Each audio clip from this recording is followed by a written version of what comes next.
Hey everybody, this is Marina, your podcast host at Unbossed.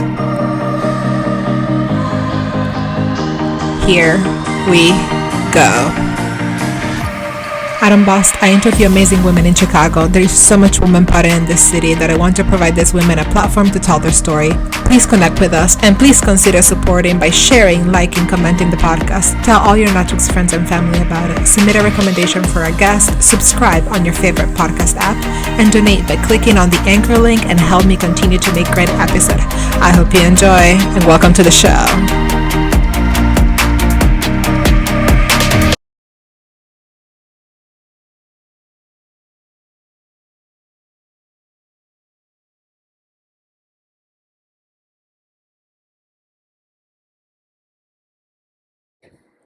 Chandra Brown is passionate about U.S. manufacturing. As CEO of MxD, the nation's digital manufacturing and cybersecurity institute, Chandra uses that passion and her more than 25 years of experience in manufacturing to help American manufacturers seize the potential offered by new and emerging digital technologies. In her role at MxD, Chandra oversees all technology investments, partner relationship, and project execution for the more than $120 million portfolio of advanced manufacturing technology, cybersecurity, and workforce development research, development, and demonstration. Her journey to MxD started in Portland, in the private sector, a small to medium-sized metal manufacturing company called Oregon Iron Work, where she worked for over 19 years, also becoming the CEO of United Streetcar, where the first modern streetcar in the United States in over 60 years was built. While at Oregon Iron Works, Chandra was presented with the opportunity to work for the Obama administration as the Deputy Assistant Secretary for Manufacturing, a role that entailed traveling the world promoting U.S.-made products and working on trade barriers. MxD is an opportunity that brings her experience in both the public and the private sector together. I'm excited to have Chandra on today, and I hope you enjoyed this episode. Welcome, Chandra. Hey everybody, welcome back to Unbossed. I am very excited to give you another episode today of the podcast. This is my interview day, and I have with me I have a professional crush on her, I already told her this. She is the CEO and member board of directors of MxD. Her name is Chandra Brown. Hi, everyone. Hi, Chandra. And thank you so much for coming on the podcast. And what an amazing organization MxD is in Chicago, and what like a staple company has been. Oh, God, I am so proud. I love my job. I have the greatest job. In fact, I think MxD is like one of the best, like, well-kept secrets. So we're trying to like not keep it secret because what we're doing is fantastic. Absolutely. And I already told you this, but I do have a little bit of professional envy because you get to play with a bunch of cool toys, and we'll get to talk about that in a second. Would you let us know, where did you grow up? And a story about Chandra growing up and what she's been doing. So I love to say this because I am a South Side Chicago girl. So I got to make sure my like whole family, like on Chicago, the South Side, listens to this because they love it. I love that you're doing this Chicago Women podcast, Marina. I was born in a blue collar family on the South Side, not far from McKinley Park. My 99-year-old grandfather is still alive, living in the house down there by himself. So if that shows you anything about my family's level of stubbornness and independence, it's genetic, passed down. And, he was amazing. He worked in the old days at Verling Steel and, was kind of a machinist, served in World War II. My dad served in Vietnam and came back and went to school under the GI Bill. So, I think when I think about how I grew up on the South Side, and, I'd say we were working class, I was surrounded. It was very blue collar, right? We're a blue collar family. I'm the eldest grandchild, for both sides. And so, we always had a huge respect. I grew up respecting the trades, right? I mean, people that make things with their hands, from the neighbors with chickens and making wine in their basement, right? Yeah. To, people making cabinets and crafting. Like, I grew up that way. I grew up, that's the thing, I think a big surprise for a lot of people. They're like, oh, she was quite wealthy or whatever. No, we were pretty poor. I remember my dad like washed dishes, and things. So it gave me a whole different perspective, and I hope a sense of humility, and to be a CEO of this incredible organization that I run now. I hope that shows like there's a lot of things you can do kind of on your way to come up. So that's, I think, one of my youngest memories is really that sense of curiosity and seeing things built and made, and that was always cool. Like we could always explore and, take things apart, crawl around. Like, yeah, my family was pretty much like free range and have fun and, go to the Museum of Science and Industry when you were really little, right? The buses, like, it's cool. That sounds really cool. And so you have family in Chicago, right? And oh Correct. my God, having a grandfather here so close to you. Oh. How is that? 99. I have to tell you this one funny story. I know this podcast is not about my grandfather, but really we could do a whole podcast just on him because he's hysterical. I think it was his 95th birthday, or I can't remember what one it was, but he got a big present. And you know what that present was? It was a riding lawnmower because he was tired of mowing the lawn with his push mower because it was getting a little heavy and hard. So he's the most adorable man ever in the stories of the war and being on the islands. Oh my gosh, it's just and amazing. Of course, so you got a CEO that you are of MxD. You got all the team together and made the best rider lawnmower. I wish we made riding lawnmowers, but that we do not make. Although we probably could with the machines. But oh my God, that is so cool. And so, but you also moved to other places, right? So growing up, you've been, in other parts of the country, including Florida. We'll discover as part of your education. Nope, not Florida. Oh my goodness, the Miami University people are gonna come hunt you down now on this podcast because there's a lot in Chicago. There's two Miami. I went to Miami and Oxford, Ohio, which has a really incredible. Yeah, so not Miami, Florida. Miami Indians, actually, the tribe in Ohio, and they're awesome. So not that far I just away. saw that and I was like, oh, that must be the Miami University of Florida. But no, now it makes total sense because you also went to a highway in Ohio as well. St. Louis? St. Louis? St. Louis, I lived in that, in Missouri, so like south of here. But I've lived most of my life actually in Oregon. It's funny. So I can tell you this, like, I feel I am a true U.S. citizen because I've lived, I was born in Chicago, and then we moved to the suburbs when I was younger in Tinley Park. And we've moved around a bit, but after college, I came back to Chicago, worked, and then took a U-Haul, packed up a U-Haul, fell in love with the Northwest, where I've never been. I thought like Seattle and Portland were like, cow towns, like compared to Chicago, but I went out for a visit, fell in love, fell in love with the city. Didn't know, I knew one person. I packed up a U-Haul with a girlfriend, moved to Portland, Oregon. And then I was there for, almost 20 years. I love it. I still have a house there. I love Portland. It's an incredible city. And I was actually happily working away there when I got this crazy call from the White House. And actually, they called me at work. It's this funny story, so I have to tell because it's all so crazy. I'm like, here I am. I get a call, and they're like, the White House is on the phone. This is the administrator, my executive assistant. And I was like, what? Okay. And so I took the call, and basically they were calling to ask if I would be interested in a job with the White House under the Obama administration, second term. And I was like, oh, okay, yeah, sure. What's it about? And they're like, it's about manufacturing. And I was like, oh, I love manufacturing. Okay, yeah, I'm interested, but never expecting it was actually going to turn into anything or, kind of be real. And then, after a lot of vetting and all sorts of things as a political appointee, eventually I made it to Washington, D.C. I got the job and I became the Deputy Assistant Secretary for Manufacturing. underneath President Obama, which was a joy and a pleasure to work for him.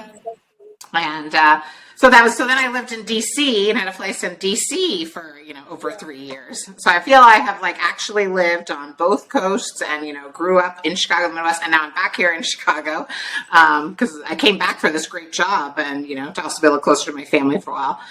And it's just been fantastic. It's I love I love DC, I love Portland, and I love Chicago. Absolutely. And such an amazing experience also, just working in a industry that is so essential. It feels very American in so many ways, which is the manufacturing, of the making of things. What was in college when you went to study marketing and international marketing? How did you pivot into manufacturing? Was it just the nature of the company that you joined in Oregon? It was, that's what's so interesting. I've always had a fascination, but honestly, and this is what I tell people are like, oh, you must have wanted to know you were going to be a manufacturing executive from a young girl. I was like, no, absolutely not. I did not know that. I wish I did. Luckily my mother's amazing and she has her master's in counseling and she used to be a career counselor at high school. So she always told me people changed their jobs a lot. And so the good news is I knew that, there's lots of different opportunities. But I really didn't know my passion for manufacturing until I moved to Oregon. I had no job. Like I said, I knew one person, right? And the first job I got was at Oregon Ironworks. And I started out there as a temp, and eventually I became a vice president there. And then I became the CEO of United Streetcar, where we built modern American streetcars, the first American-made streetcar at the time in 60 years. And so that was just a great experience. And that's when I realized wow, I'm actually someone I love to see the creation. And for me, what I love about manufacturing is all the steps, right? So, from design, it's one of those cool things. You design something, you see it, you reiterate around it. And then you can see it built. So the streetcar, to see it come together in pieces and then ride on it, right? Is just amazing. I love that whole thing. I'm kind of visual, so I like that I can be able to see it. Yeah, absolutely. It's awesome. Absolutely. And just to give a little bit more perspective about, career growth and how a lot of the time when we see a person that has had so many executive position roles, we think it took, it's a blink of an eye, right? Or maybe it has felt that way, but there's actually a lot of years and work that has gone to, your early career. And for the people who are listening that are in their early career, it's looking back about spending, almost 18 years at Oregon Ironworks, and then another 6 years in the making, right? So that's a lot of years of working towards your leadership and the skills that are needed to sit where you are today. Looking back, what do you make of that experience, and maybe what would be advice that you would tell other women who are working through that as well? Oh boy. So I have so much advice. I'm going to write a book eventually, because there's just so many things to share and to tell. One of my first advice I give is, always walk through open doors, right? Even if the doors are odd shaped or scary, or you don't know where they're leading. Right. So I didn't say no, maybe I didn't know manufacturing was my passion, and maybe I think that sounded kind of intimidating, but I did it anyway. And same with when I went to DC, I moved all the way across the country, left a place where I'd been for 20 years, not quite, but, and, I was young, in my 40s, and went to Washington, D.C. and became a bureaucrat in some sense. I didn't even know what a deputy assistant secretary did at the time. But when they called, I didn't say no. I didn't say no way. I said, well, I will happily interview it. I will happily try. We'll see. You can always say no. This is what I tell people. So go do it. Go jump. If anyone asks you for an interview or to do something, say yes if it's remotely interesting to you. Because what's the worst thing? You realize, that's another thing I don't like. Okay, I'm never going to do that again. Fine. Okay, then, no harm, no foul. So that's one advice I always give. People don't always walk through the doors, the windows that are opened for them. But then the next thing is about how these doors and windows and other opportunities are opened. So my other advice is, twofold advice. When you're at my level, an executive, my job is to open these doors and windows, right? And my job is to help escort people through and show them like this is what it could be on the other side.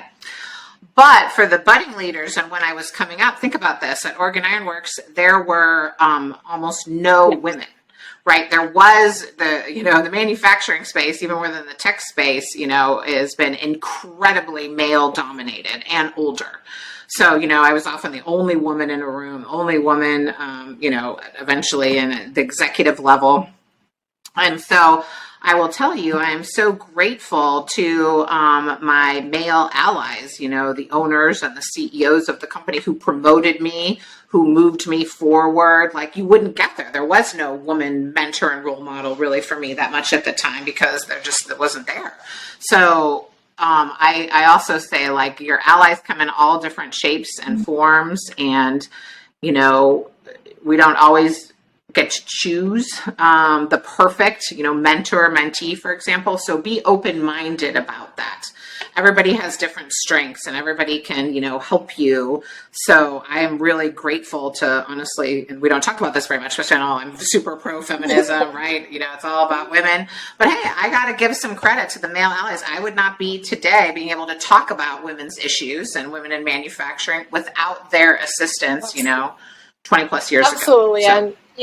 And you're 100% correct about that. Like, it's not necessarily excluding, it's about, enhancing, and being pro women in general, regardless of what you look like. And so, like, you talked about even like opening doors, and you talked about it from like getting allies perspective, but for yourself, what are some of the things that you practice in your career to make sure that either you were opening those doors, or when the doors were open, you would be somewhat ready?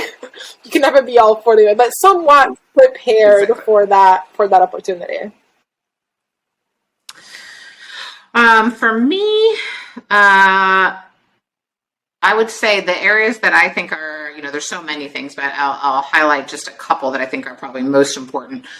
One is my personal philosophy is, a lead by example, and, be led by example. So, we talk about this all the time. You have to see it to be it, and, those kind of slogans.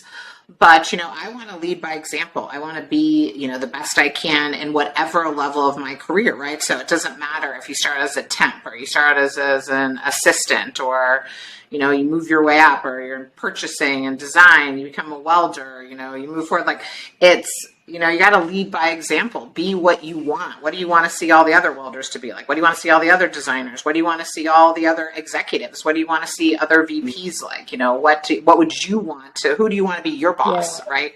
You got to be that person. Be the boss that you want to have. Right? And so that is a big thing for me. And it comes to ethics. And the other piece of that, I would say, is transparency. I'm a huge believer in, data and the importance of data and facts, and the importance of transparency, so people can see and feel vested, in what they're doing. So I don't really believe that much in oversharing, I guess. I'd rather overshare than undershare. Like, I feel it's a pretty open book. Like, I'll happily answer anything. I may be wrong. I may but I'm going to try. I'm just going to give you as honest and transparent an answer. Again, I think this is the South Side Chicago coming out, right? We're like, look, I'm going to tell you the way it is.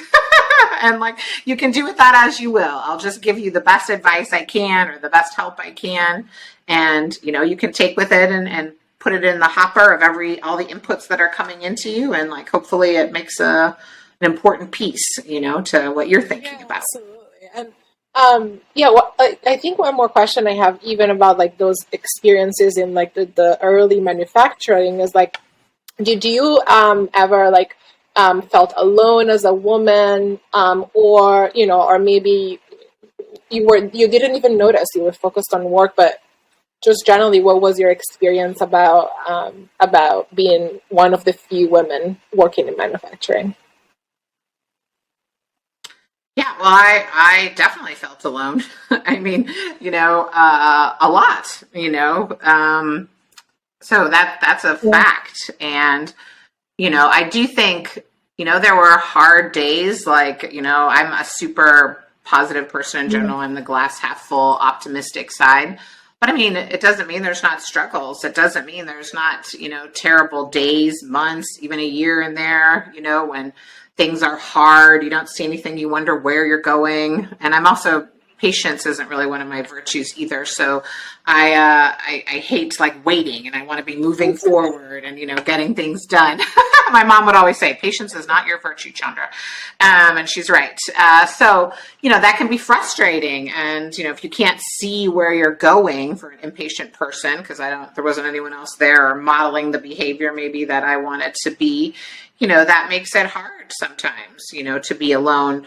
But on the flip side, it strengthens you. It gives you have fortitude. I'm incredibly resilient. I think I can roll with the punches. I feel like I've been a great CEO during a pandemic because I am really resilient. Like I can make the decisions. I can help and hopefully put people first, do what's best for the team, and move the organization forward. That's so cool. And so you learned a little bit of patience through this process, I guess, right?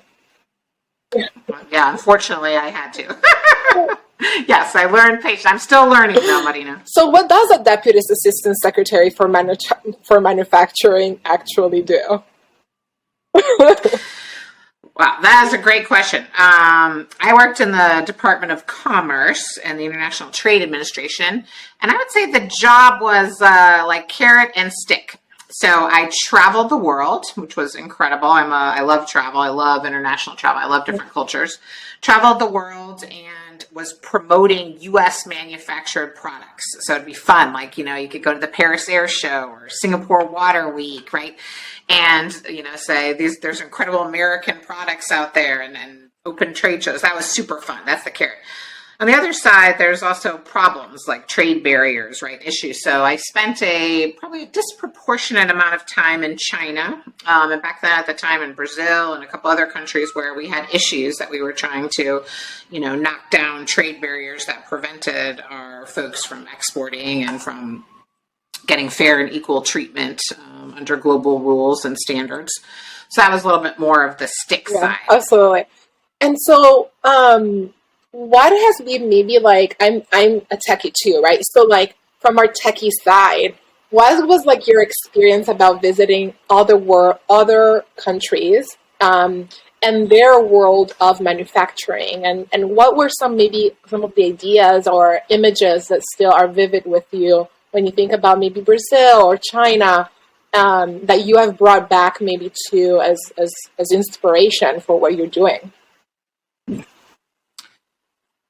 Yeah, that's a great question. I mean, it was incredible to travel the world. And I did a lot of touring, like touring of plants, and facilities around the world. So like, I remember, even in Singapore, the level of automation or what's being manufactured on a small island, right? And like what they're doing there in some of these high tech hubs is just like crazy amazing.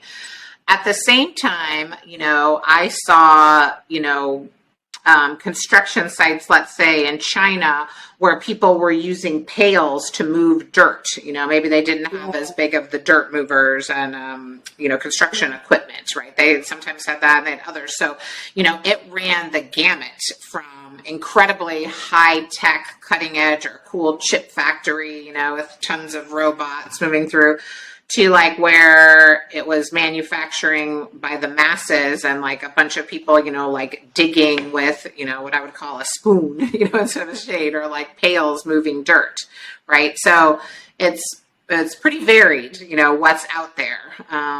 And I think, one of the lessons learned though is even with technology, one thing that's universal is you're going to need the people to make the things. I don't care if you have a robotic facility, there's people that have to make the robots and make the machines that go in there and then maintain them and be the technician for them. Like, people are universal. And, I think that was like a really interesting thing that I looked at, and like safety protocols, right? And some countries are not near as good as they are in the United States. And that was a sad thing, actually. And environmental concerns. Oh my gosh. Like who's doing the manufacturing in a sustainable way, in a way that's helping our environment, not hurting it. it's really important too. So lots of lessons. I bet. Sometimes on what not to do, Marina. Yeah, so that's also super important. Like, you learn inspired to like, oh, this idea I can bring back, but like also like I can see that how that and all it can also be cultural too. Like we can see like how and tell me if this resonates with you and what you've seen in manufacturing, but it seems like we all have a different personality of how we do manufacturing around the world, and some things that work somewhere else may not work for the US or for specifically MxD or Chicago. And so each one has a little bit of a spin, and we get to do it with our own sauce kind of thing. I like that. I like that analogy.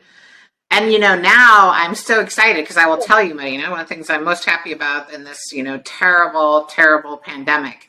Two awesome things that I like. One is, and people have already forgotten, at the start of the pandemic, it was, the manufacturing community that came together and made PPE, like the days when there weren't face shields and masks, and we scoured our own factory floors to be donating them to the first responders at the very beginning. And it brought the whole community together, and it's something we're really proud of. And again, I think it gets easily forgotten, but that was amazing. And then secondarily, like, I love this now because it used to be maybe as the manufacturing, maven, I was not always the most popular at a cocktail party or something, for people who are like, oh, manufacturing is boring. They're not all like you, Marina. Not everyone had a crush on me at the party. But now, with the pandemic, a lot of people have actually realized, because it affects them now, supply chain issues are real. Like, I can't get my products I want. I can't get toilet paper. Like, well, then I'm going to pay attention to manufacturing, and I need to understand these. What's supply chain mean? What are these issues? So now I'm very popular at what few ever parties we get to have nowadays, but I am more popular than I ever was in terms of, like, I'll tell you all about supply chains. What do you want to know? I'll tell you why you don't get your toilet paper. I love it. Oh my God, that's so good. No, everybody's interviewing Chandra. Where is our toilet paper? What's going to happen? Your which store should we go to? Where are we going? Oh, it's so funny. And I have to be honest, that's one of the things I'm so proud about MxD, because, we've put, over $120 million out there funding projects. We get money we're sponsored predominantly by the U.S. Department of Defense, but we have members, like over 300 members, public-private partnership. We're a nonprofit.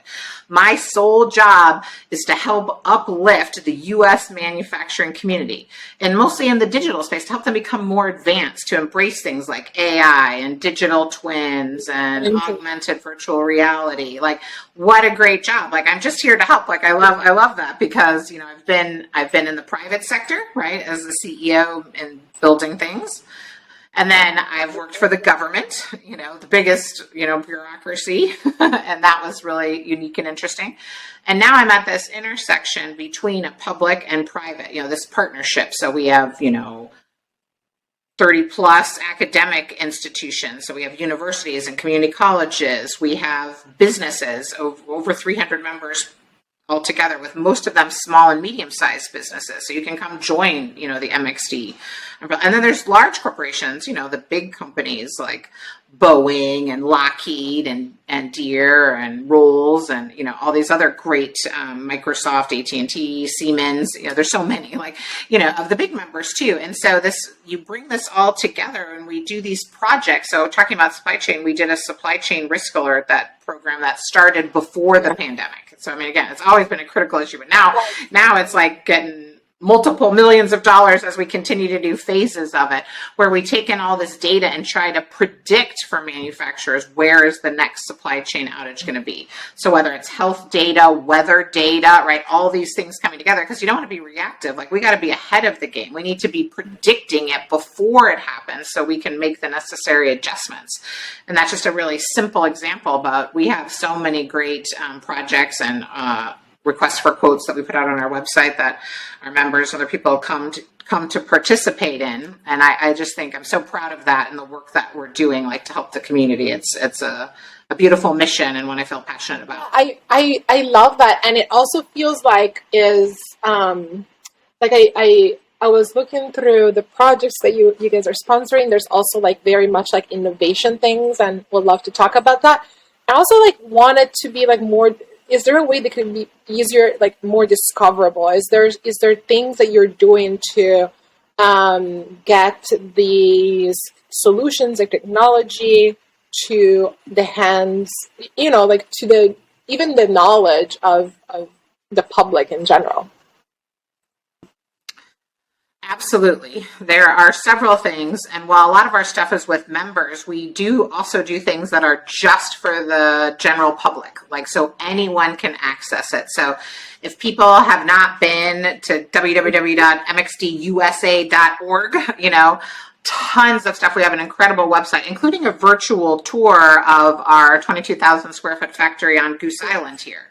So while I still encourage everyone to come visit, we are still open, to the public. We have all the COVID protocols, and, I encourage people to come visit, if they're in Chicago, but you can do a virtual tour. But I'll give you some examples of things I'm really proud of. And some of these are absolutely free and open to the public.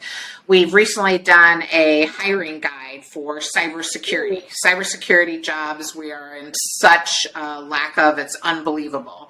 And I tell people this all the time. MxD, we're also the National Center for Cybersecurity in Manufacturing. And we're really focused on the jobs of the future, right? So besides all this tech, we also have a workforce arm, MxD Learn. And we're on the digital skill sets and the cyber skill sets needed in the future. Like we this, we already have problems. We don't have welders and fitters and machinists and that's terrible. And it's a critical problem, a huge pipeline issue. I don't want that same pipeline issue. We're trying not to be in the same place as we look out, as being a futurist on where are the trained cyber folks, where are the trained digital, folks that are needed to help our advanced manufacturing move forward. So I love this hiring guide for cybersecurity. So if you don't know anything about it, you're a small business. You maybe only have an IT department or one or two people. You're not even going to know, what do you need? So you can take this guide. We also have a digital taxonomy. It lists 240 plus job titles and pathways, career pathways. How do you get there? That's open. You could have your HR people go look at it. Again, just super simple, super easy, that people can do. And then we do training. We have a virtual training center we're rolling out. A marketplace, exactly to your point, Marina. One of the things that's so hard is we got to help these small and medium businesses get more secure, right?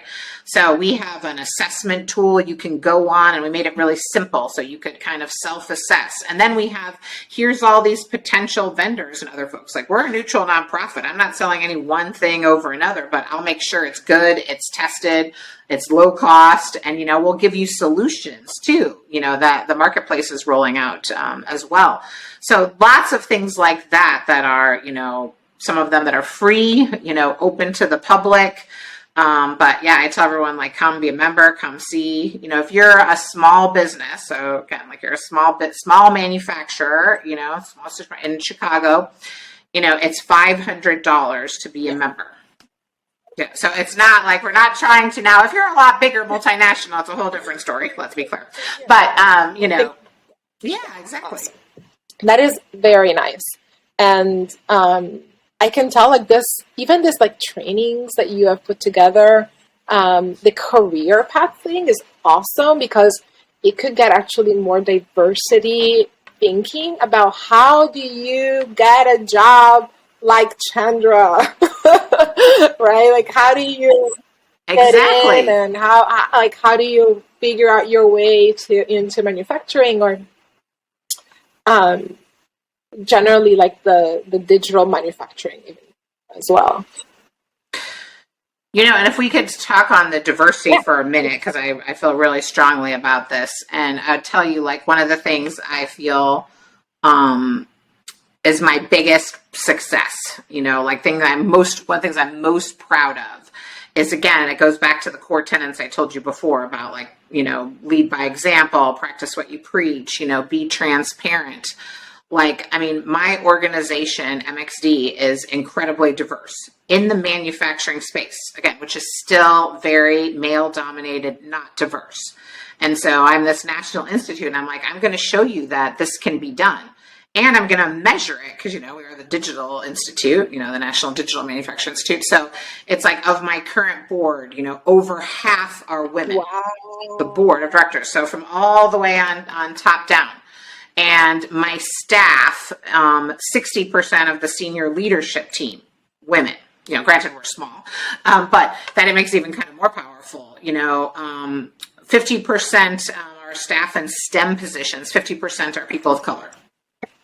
So, what I would ask, like one of the things I want to, tell the audience or tell me to ask is like, go look at your companies where you work. Go look at your board of directors. Like, how diverse is it? Are they measuring it? Can you tell me these statistics of like where you're at? So I'm as I told you, I'm a facts person, and like I like things to be measured and see how we're going. And that is something I am just so proud of. So from the lowest levels, from we have interns and apprenticeships and incredible things to uplift this next gen talent. And we're going to lead by example. So, we're very, very proud, of the diversity at MxD. I love it. Thank you. And in terms of also diversity of project, because like you said, there's so many projects, and just to get like a sense of the scope, we're talking about 3D printing, cybersecurity. I saw this news the other day about like a deep sea camera that was developed either in partnership or specifically by a team at MxD. There's like so many projects, and like the scope and the variety of application of all of this project are really like extremely vast. Other partnership even with the city and connectivity and network and things like that. So there's a lot going on and a lot of diversity of project. And I think like that is a really good way to attract diverse talent too, because people can have many interests. Mm-hmm. And whatever you're interested in, don't think just like you're manufacturing one widget every day, every single day. It's like there's a lot of things that you can explore and do based on the project that MxD can have available. Oh, that is so true. Like one thing I will tell you, you will not be bored. No one is ever going to be bored. You may be overworked and like have so much to, but you are not going to be bored because our projects are amazing. And we do a 3-year strategic investment plan. And I will tell you like where we're investing our next million and our next million. And we have emerging tech projects. So like you said, cutting edge kind of like some of those are going to fail, right? They're not going to be successful. But then we also have we have legacy equipment. So I have World War II equipment on our floor as well as cutting edge. So we have this future factory where we try to make the digital thread come alive. So we're not like producing anything in mass quantities or anything. We're like, if you come there, we're going to show you things, show you hopefully things that you could take back, to your own facility or just educate you on. Like we have a cyber wall that we'll hack into, simulating kind of like this is your manufacturing floor. We don't want your floor to be hacked. We don't want you to have to shut down operations. You can come to our test beds and you can come see what we're doing. We're working on a 5G test bed, and most manufacturers don't know how are you going to use 5G. So you can come. We've got 5G on our floor. It's incredible. So I think that's it's like a big experimental, and a lot of showing people, and it's through our members. Our members have cells, and you can see the latest that's going on at, Microsoft, Siemens showing you a digital twin.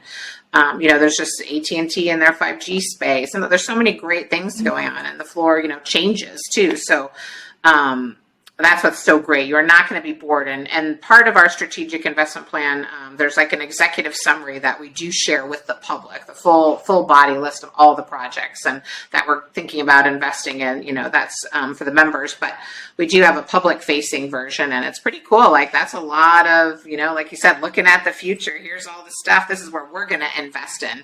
And it may be predictive maintenance things, or it may be something incredible, and new and cutting edge. Yeah, absolutely.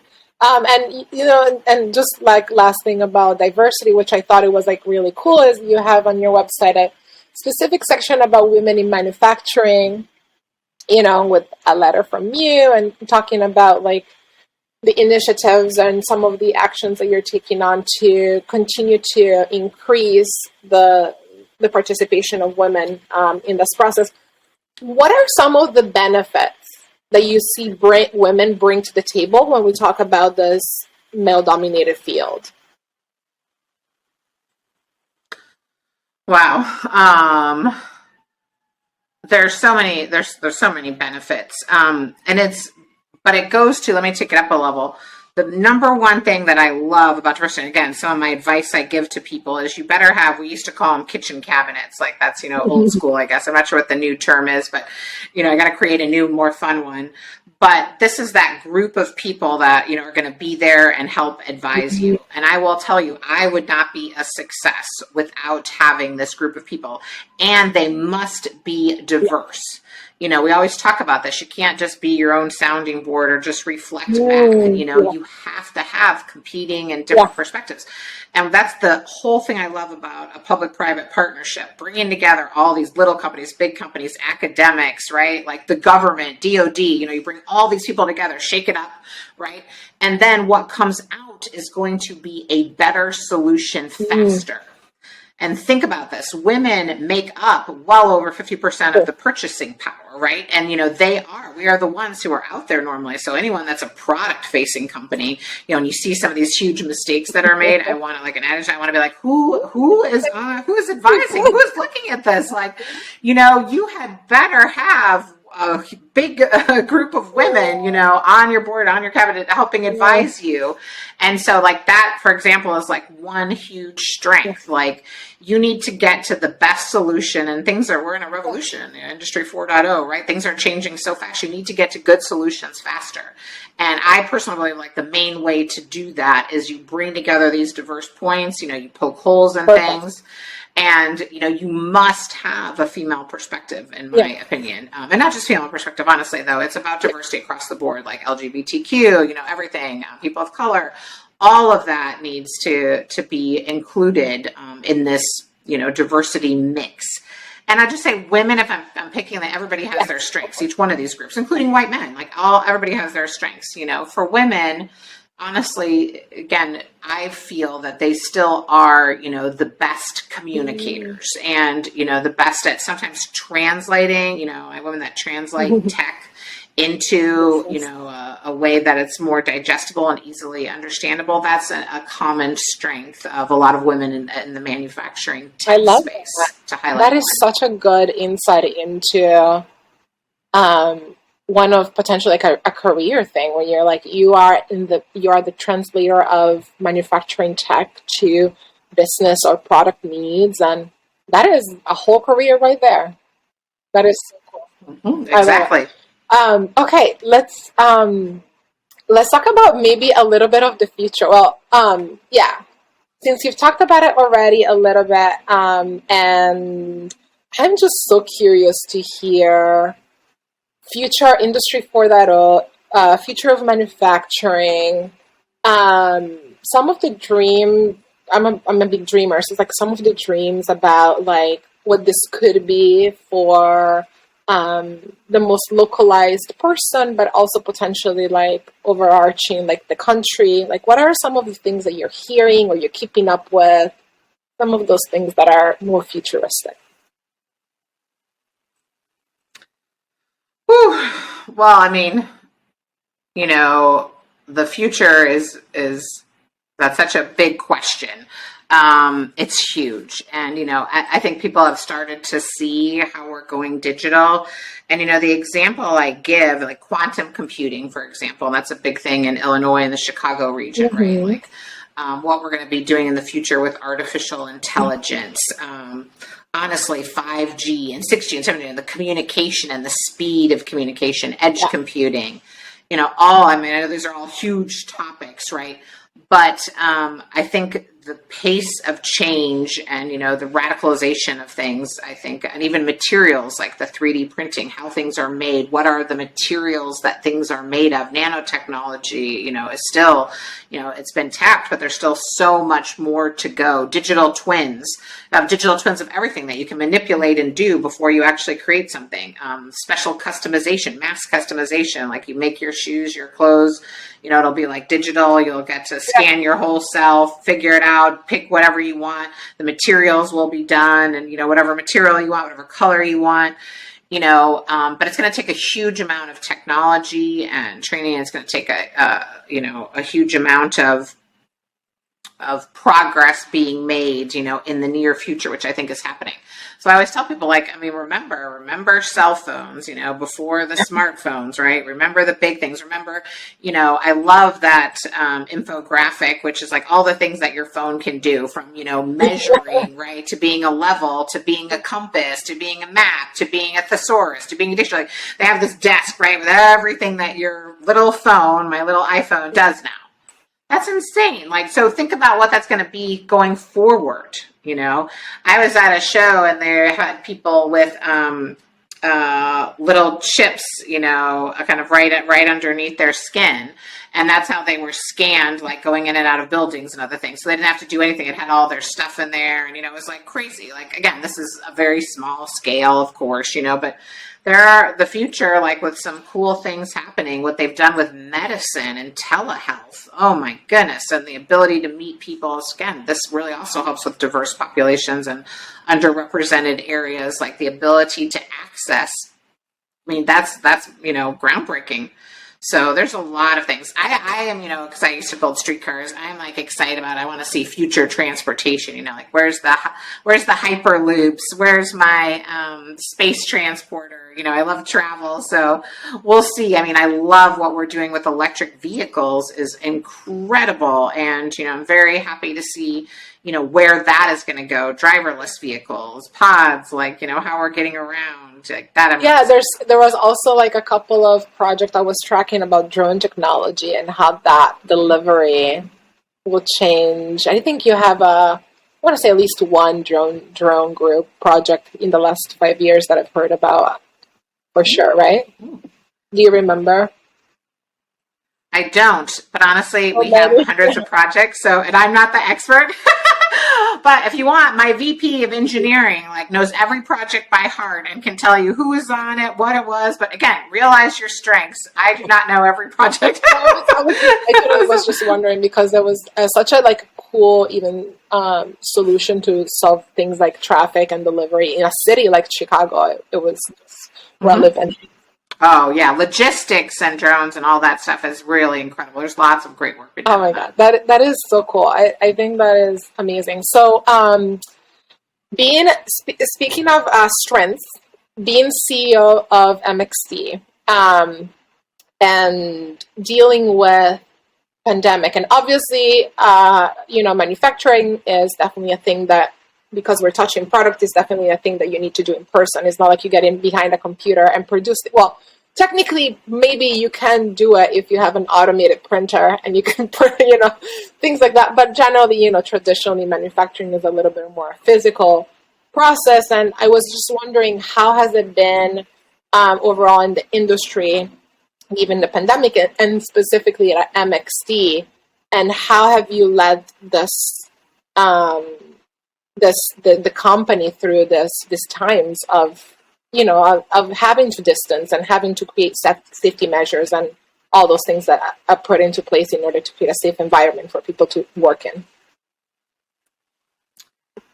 Yeah, so again, it goes to that our, lead by example philosophy. So, as you know, we're not a production facility kicking out, a bunch of X product. We are a kind of high-tech demo. We're showing the art of the possible.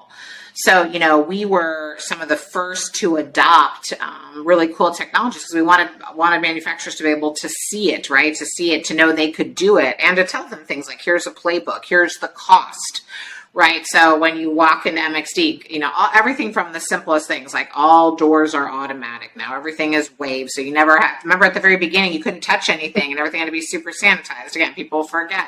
So the bathroom doors, everything got automated, right? So that you don't have to touch anything. And, same with when you came in, there were temperature sensors, right? So your temperature is measured, as you walk by, they have, your face, and it'll tell you do not have a fever, and, badging, directional things, airflow, the control of the airflow, and how do you not, circulate these, which has gotten more and more important. So, think about all that, we did, and we're leading so people could see it. We could tell them how it worked, what it did, because, the number one thing is you have to have a safe space for your people. And so whatever, measures you can take to do that, all the different, we manufactured actual little chips. And, one side is like clean, one side is dirty. So like if someone was in a room or someone used it, you never had chips, you could put it down. And so you would know, has someone been there recently or not, so that's like a low tech solution, right? But, made styluses so they could all be re-sanitized and reused for things, like so much like stuff like that. So I would say that was one big lesson. And we still have, like I said, those protocols, we still have a big event space. So, we can host events and things, but it was a lot. The most important thing, though, is really more on the people side. Like, it's hard to be a CEO in times of this amount of change, like to lead the people. You're constantly making decisions. So I tell people it's stressful. Like you're constantly making decisions. And I like data. I don't have enough data. There's literally not enough data to make, all these decisions, and decisions need to be made quickly. So it's always funneled through what is the best for our people, what is the safest for our employees, our members, so it's a difficult thing. And, we went pretty quickly to a hybrid, work environment. And we have unlimited PTO. We've always allowed people to take what they need. Great maternity policies, again, like another thing companies can do. We've had a lot of pregnant women, because we have great policies. And again, they don't have to work. They can, take off in the afternoons, not be working, come back on at, midnight and do some work. Like they're still productive, they're incredible, they're contributing, but they do it on their own time, and in their own ways. And so, that is another big lesson that we've learned is like how much can, we meet people. But then also once we went that way, right, everyone could work remote, everyone can come in the office. Like you could make your choice. So some people, again, I also want to be clear, some people want to come into office. Like, if you have two screaming toddlers at home, and it may be better to come into the office. And, some people are more social, like they like the social aspects. We have a great space to work in. And then there's some people whose jobs require it. Some people need to come in every day. There's other folks like accounting, let's pick on, they do not need to come in. They can do all this processing and they don't need to be in the office, right? So maybe they work remote more often and come in when we do social events or things, that can create some of the bonding and stuff together. But I think we've really led the way in this hybrid where pretty much from the beginning, it was always your choice. If you do not feel safe, and if it's, commute's difficult, other things are difficult, like we will meet you where you're at. You do not need to come in, unless it's, for an important job function that, that day or something. But we try to be completely flexible. And if you want to come in every day, if you want to work 4/10s, you can work 4/10s. If you want to work 5/8s, you can work 5/8s. Like, again, that's that kind of total flexibility mantra, as much as possible. Again, there's some things that, are required and need to be done, but that's something I'm also really proud of. That is awesome. And I love that you're leading the charge, especially in more tradition. I feel like Chicago is such a more traditional city, and companies are not necessarily in the lead when it comes to flexibility of work. And I am very proud of saying that women like you spearheading companies in Chicago that are staple. You are bringing the city to the next level. For people like me, I'm going to be specific. Like for people like me, and you want me to continue to stay in the workforce, and you make me like want to work. Like not like just. Too hard, I need to drop out. I want to stay. I want to continue, and I'm allowed to, and I'm able to be a mom and a wife and a person, a professional, and I can do all these things because you put these policies in place for this reason. So I appreciate that a lot. Thank you for that. I love it. You just made my day. One woman that wants stay in the workforce and work. I love it. That's the best outcome of any podcast. Thank you. Right? Like I'm asked sometimes how are you helping more women stay at work or I'm like by staying a woman and at work and facilitating the life of other people who can do this as well. So I'm super proud of that, and I appreciate you sharing that with me because that's amazing. Excellent. We are almost at time, believe it or not, and it's was super, super, super, super fast. You're right. We're like at time. Oh my goodness. And I want to just I would love to hear about a little bit more about your CEO experience. I am an aspiring CEO and I want to lead an organization. What are some of the couple of skills that, you may, I don't know, maybe it's skills and maybe it's advice or maybe it's just like what's important to you as a CEO for others to know as growth opportunity or as opportunities in general, that can help me, think about it as an opportunity. How do I become a CEO, or what are some of the characteristics that a leader should develop of an organization? And sorry, that was a hard question, but I'm trying to make sure that I get you. I get your opinion personally and not necessarily the book version of it, but just generally, what do you think makes a great CEO? Yeah, I think, there's so many things and so many traits, but, mine that if you want to be the best CEO, one of the number one things you have to have, my opinion, and that you need to work on is that communication skill. You have to be able to deliver the message and the vision of the organization, and you have to be able to do it to all this diverse groups, right? You have to meet them where they're at and how they are going to hear it. So, you think about when you're talking to people on the street, you're talking to super high tech PhDs, right? And everything in between, the most important, what I look for in a CEO leader is incredible communicators. You need to be able to communicate and to your team. Because, leading by example, and, I definitely agree in the servant leader, I do what my team tells me. What do you need me to do? Do you need me to do a business development? Do I need to go out and get a new member? Do you need me to public speak and uplift this project? You direct me. I'll talk to anyone and I'll speak, on lots of different topics, but that's that ability to communicate, to help your team. It's not about myself. It's my job is to uplift what they're doing, right? And so whatever that is, doesn't matter what the company is, whether it's a manufacturer or a solution provider, doesn't matter. That is such a key characteristic, and that I think a lot of people don't maybe work on as much, as they could. Love that. Thank you so much. And it shows that you've been definitely working on that skill. Okay, I have a couple of outros questions, and then we're gonna head off, and I hope you come back soon. But here's what is a book or a resource you have gifted the most? This goes with my positivity, which is one of my things. I love this question. I give, and in fact, I have had my whole team do it, in fact, multiple times, because your answers can change. I love Strength Finders. It's a great book. Everyone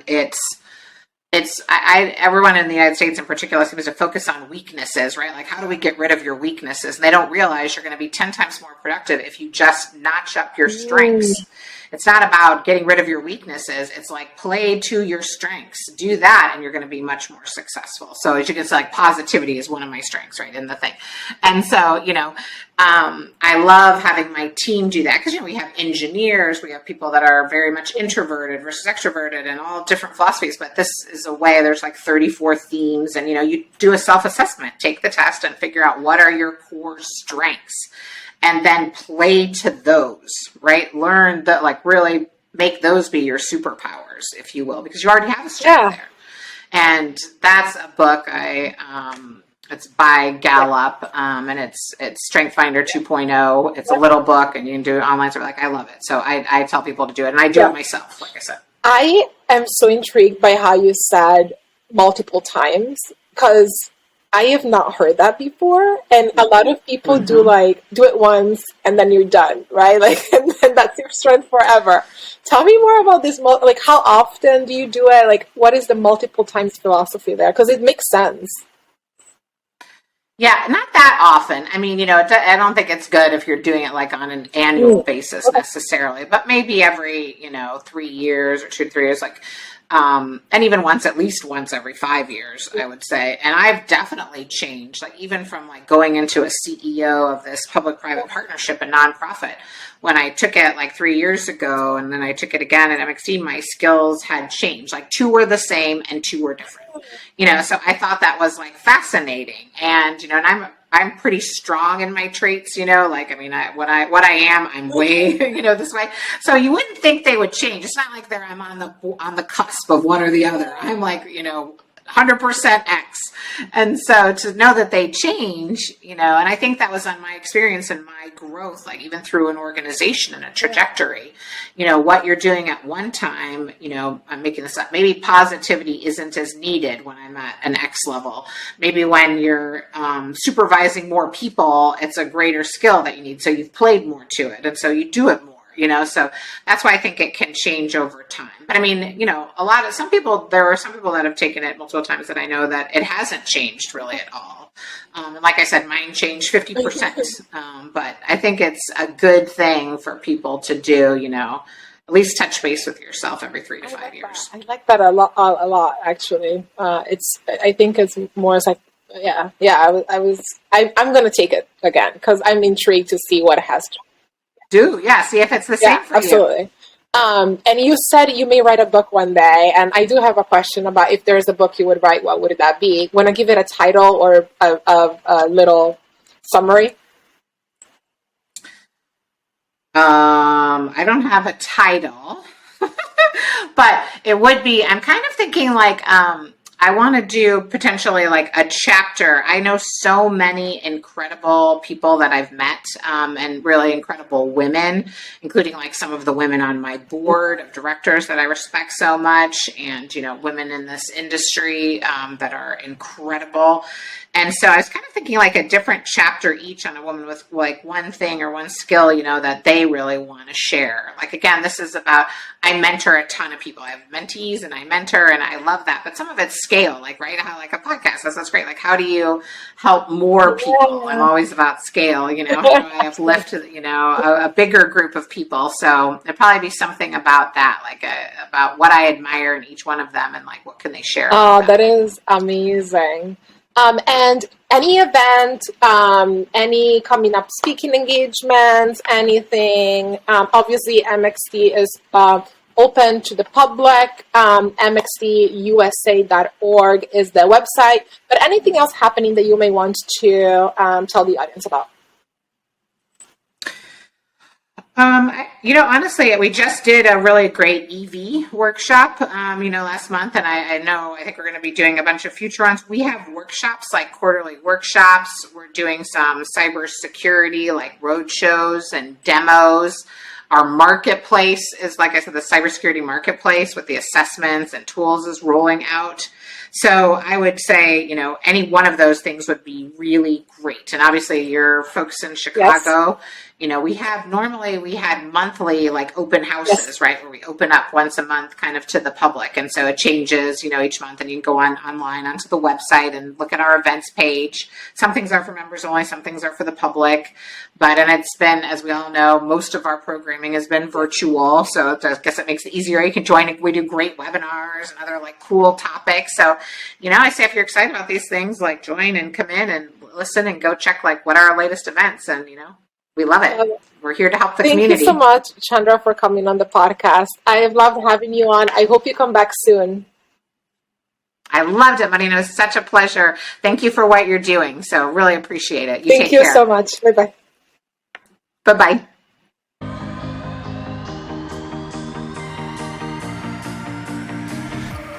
Woo! There you have it. I hope you liked this episode, and please don't forget to share, like, comment on the podcast link. Tell all your networks and friends and family about it. Submit a recommendation for guests at www.unboss.io. Subscribe on your favorite podcast app. Donate by clicking on the anchor link and help me continue to make great episodes. You can find all this information on www.unboss.io. See you next time.